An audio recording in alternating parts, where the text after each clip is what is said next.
This is Musical Talk. Musical Talk. The UK's independent musical theatre podcast. Musical Talk. The UK independent musical theatre podcast. Hello, Jonathan. Hello, Nick. How are you? Very well, how are you? Good. I want to talk to you about Gypsy that I saw, because last time I chatted with Robert and Olaf about it. Well, I haven't seen it. But you probably saw the originals, didn't you, Jonathan? Ha ha ha. I did see Angela Lansbury when she came over and did it in 1973, 74, something like that. First and only time it's ever been in London. Yeah, it would be. Angela Lansbury wasn't going to do it. They wanted her to play Gypsy for a very, very long time, and she always said, no, there's no other way to do it. It'll just be like Ethel Merman. And then she suddenly realised that she found a new way into the character, and she said yes, and she did it. What did she do that was different to Ethel Merman? I've no idea, because I didn't see Ethel. Yeah, but everyone knows where Ethel Merman, she screams and yells. Well, she didn't shout as much. Right. And I think she also tried to find a way of making her slightly more sympathetic at times as well. And she was the one who, at the end of Rose's turn, the audience applaud her, but she carries on bowing and bowing and bowing and bowing, even when the audience has stopped applauding, which is what I think they've used in this new one. Isn't that true? Yes, but you also saw Bernadette Peters. Well, I did. I saw Bernadette Peters, and I thought she was absolutely wonderful. But I hadn't seen Gypsy for a very, very, very long time. In fact, not since then. It was just that Bernadette Peters also brought something new to the part, I felt. And her singing was extraordinary, because she had this incredible rhythmic drive and syncopation that lifted the songs off the page. I mean, it was she was amazing. I thought she was fantastic. Oh, and the film, of course. The original film with Natalie Wood and Rosalind Russell I saw because I'd become a fan of Natalie Wood because of West Side Story, which is my all-time and is my all-time favourite musical of all time. And I had no idea what Gypsy about, and I was at school, and a couple of us went to see it. And I thought it was amazing, just extraordinary. It didn't do very well. The film didn't do very well. It's not brilliant, but of course I loved it because it was the music so fantastic. Were you aware that Sondheim was involved with both shows and Arthur Lawrence, and it was kind of the same? Do you know? I think grouping of. Even then, I probably think I was. I didn't know anything about Sondheim at that point. Of course, I certainly knew about Leonard Bernstein, but I didn't know about Sondheim. Arthur Lawrence, yes, I would have noticed the book, I suppose. The book was by the same team. Yeah, I would think so. Natalie Wood, of course. The wonderful run from the Chichester Festival Theatre is now playing at the Savoy Theatre, which I can't even give enough superlatives for this production, and no one can. I think one critic even broke the mould and had to give it 6 stars because it's just perfection. Partly due to Imelda, because she's quickly becoming apparently one of the best female interpreters of Sondheim's stuff. She's a fantastic actress, isn't she? The reason this works much better than Chichester is because it is finally in a proscenium arch theatre, as opposed to being in a weird, very large stage with a tiny fake proscenium arch. Yes, I can't imagine how that could work quite, because it's definitely a proscenium arch theatre show, because it's one of the last, isn't it? It's the last of the great old-fashioned type shows, I think. Book musicals, yeah. I've never been to a show with 3 standing ovations in it. That's what it had on opening night. Right. And you mean 3 separate standing ovations? Apparently on opening night, you got to have a gimmick, got a standing ovation. Oh, I'm sure it would have done, yes. The end of Act 1 had a standing ovation. Right. When I saw it, Rose's turn got a standing ovation. Of course, Imelda got a standing ovation when she came out at the end. Absolutely. I always describe it as like it's as if someone stuck electricity bolts on the chairs and everyone stands up at once. Yeah. The show works better in the proscenium arch because you get the moments when you're in the theatre as the characters watching these. And there's a false proscenium arch. The whole thing is a false proscenium arch. I think it's always done, as far as I remember, it was always done like that. Do they have a thrust stage, an apron stage? Well, they have the general stage, but then there's a platform that jetties out over it. Right, and is there something in the middle of it? Like the orchestra? The orchestra. The overture, sorry, the orchestra. Yeah, because that's normally done as well. But then there's a platform that appears and slides off and slides on. Right, for Gypsy to do her striptease and all that. Right, okay. Lara Pulver is exceptional as Gypsy Rose Lee because she It was like seeing Katie Braben, now the Olivier Award-winning Katie Braben, from Beautiful, do this wonderful transformation from a child to a grown-up. And of course you have that wonderful transformation scene in Gypsy when they're all dancing and the strobe lights come on and they all turn into the older versions of themselves. Oh, that's right. So they do. Now, that's always done. That gets credit from, along with You've Got to Have a Gimmick, that's Jerome Robbins' choreography. Right, okay. And that got a round of applause. I wonder if they have to keep to that, or it's probably why would get you better. No. Why would you try and reinvent the wheel? I mean, there's nothing else you can do to change that moment. Absolutely. And it's so clever. Did Jerome Robbins do the film?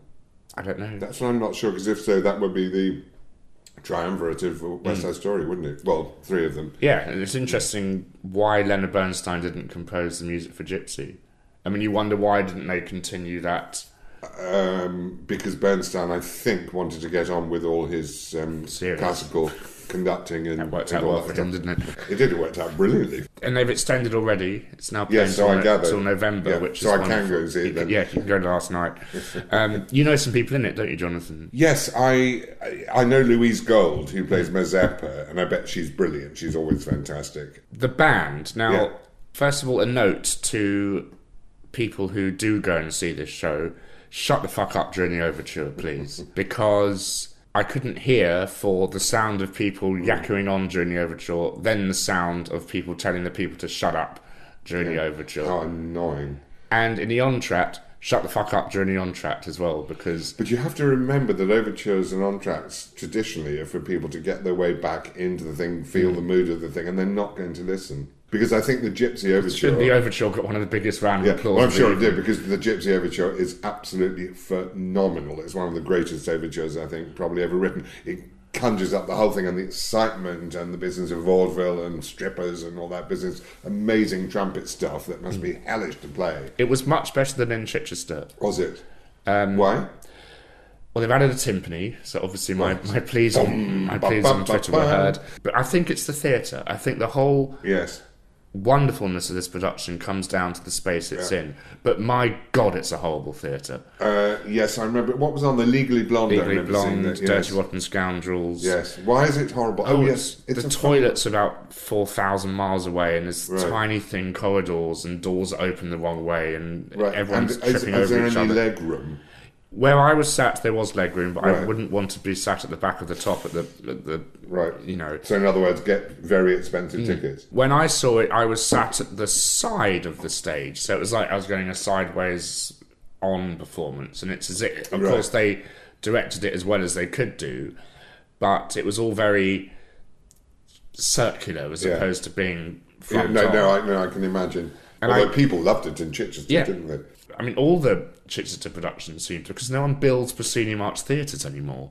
No, I suppose they don't. They always have these weird kind of apron thrusts and stuff like that. I can't say how wonderful this production is. It does go on a bit, but I still find the "Let me entertain you," not the strip stuff. No, the little ones. All the little ones running through. Yes, I think I used to find that a bit annoying. The Spanish and the cow and the... I have a moo cow and But apparently people hate Mr. Goldstone as a song. I've never liked it. I think it goes down incredibly well in this. They put humour into it. I just don't like the song. As a piece of music, you don't like it. No. Wherever we go is brilliant. We'll be flat together. Yeah. I was listening to the lyrics, and I think because Sondheim wasn't doing the music, he was probably more grounded when it came to being less... Do I want to say pretentious in his lyric writing? Well, you've got to remember he didn't write the music for West Side Story. The example I always give is the parody of Sondheim writing in The Musical of Musicals, a musical, which is what is the matter with the murder of a model if the model were mourn in the middle of a muddle, which is always a kind of Sondheim stuff we think of. But there's none of that in Gypsy and West Side Story. And I like the fact that he's doing simple, elegant... clever. Well, he would say, on the contrary, people would say it's all wrong. In West Side Story, he said, you've got a Puerto Rican girl saying all these sophisticated lyrics, and I feel pretty, which she should never have done. But of course, it's one of the most famous songs, and nobody else cares about it. In Gypsy, the words, the lyrics are great in Gypsy, but I think it's also because of the music, isn't it? It's not innovative music in the way that West Side Story was for a musical, is it? I mean, they're fairly standard type songs. Yeah. And what also was, I think, fascinating was that in one of the songs, was it Funny, I'm a da-da-da-dee-da, or Small World, isn't it? One of those. I think, wasn't it, Jill Stein said, no, you can't put that name in there. You can't put a name in there because we can't then give it to anyone else to sing. He was thinking of the songs as being hit songs outside, as standalone hit songs. Yes, I can imagine Rose's turn making it all the way up on the hit parade. No, but things like Everything's Coming Up Roses and Funny and all that. I'm just looking at the song list now. It's very uneven because Act 1... Or even uneven. Uneven, sorry. Act 1 has 13 songs. Right. Or pieces of music. Yeah. Act 2 has 5. It's usually better that way around, isn't it? But to be fair... If Mama Was Married, that's great. A lot of them are small... Let Me Entertain You and the Moo Cow and they're more bitty songs in Act 1. Gosh, Some People and all those things, absolutely amazing. We have the Toreadorables together wherever we go, gotta get a gimmick. Yeah, because it just gets, suddenly it gets more dramatic, doesn't it? We come away from the vaudeville and into real drama there. Gypsy Rose Lee's story. Yeah. Oh, absolutely fantastic. And it is a play of two halves, isn't it? Because the first half is about her and how she gets the children to be part of her performing troupe. And the second half is how the performance troupe she got removes herself from Mama Rose. The husband disappears. Yeah, and Tulsa goes, and Baby June goes.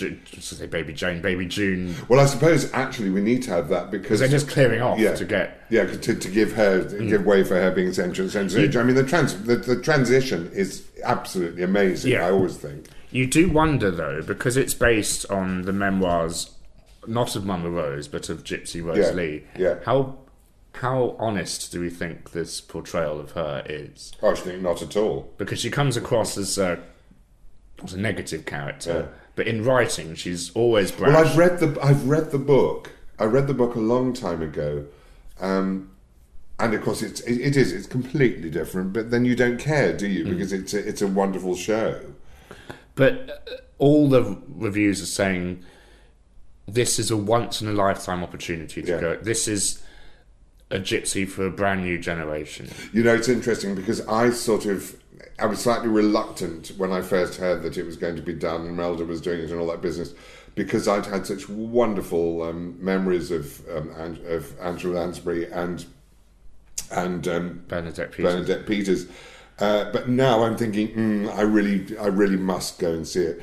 The only quibble I had, and I know that it's so expensive to hire musicians now, it's so sad, that we don't have any strings in the orchestra, do we? You only miss them for about a bar when the strings are mentioned in the song.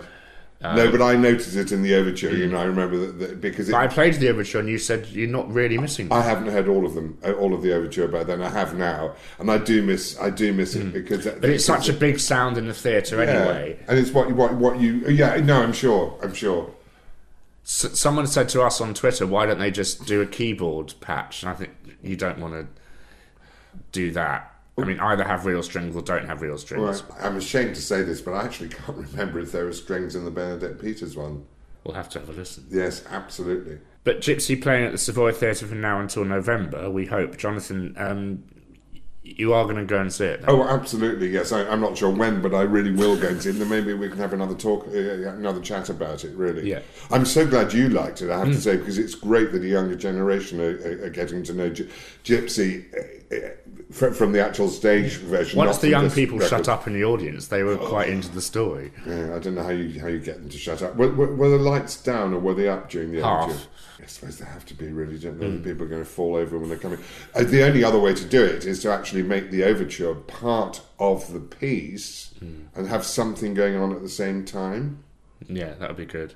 I mean, you just wish they were just knitting sweaters and sitting still. But you know what, Nick? I mean, you must have realised this by now. When you talk to the general public, nobody ever really thinks about the orchestration or the orchestra. It's only us musicians, on the whole, that really listen to what's going on. People were really engaged with this overture because it's... Well, it's hard not to be. It's the opening number of the show. It's exhilarating. Yeah. You've got xylophones flying all over the place, and the brass, I mean, just screaming away at the top there. It's just amazing. It's wonderful. So Gypsy playing at the Savoy Theatre. Please do go and see it. Jonathan Cohen, thank you very much. Oh, it's an absolute pleasure. And everyone go and see it. Yeah. My thanks to Jonathan Cohen and everyone there at the Savoy Theatre for providing a wonderful night when I got to see Gypsy the musical. As we said, it has extended. It's playing until the 28th of November 2015. Good luck to Imelda for doing that extended run.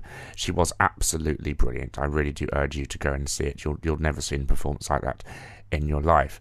For more information, you can check out gypsythemusical.uk. Really, just go and see the show. Just book. Thanks for listening, and I'll speak to you soon. We're going to end with a clip of Imelda singing Some People. Bye. Goodbye to blueberry pie. Good riddance to all the socials I had to go to, all the lodges I had to play, all the Shriners I said hello to. Hey, LA, I'm coming your way. Some people sit on their butts. Got the dream, yeah, but not the guts.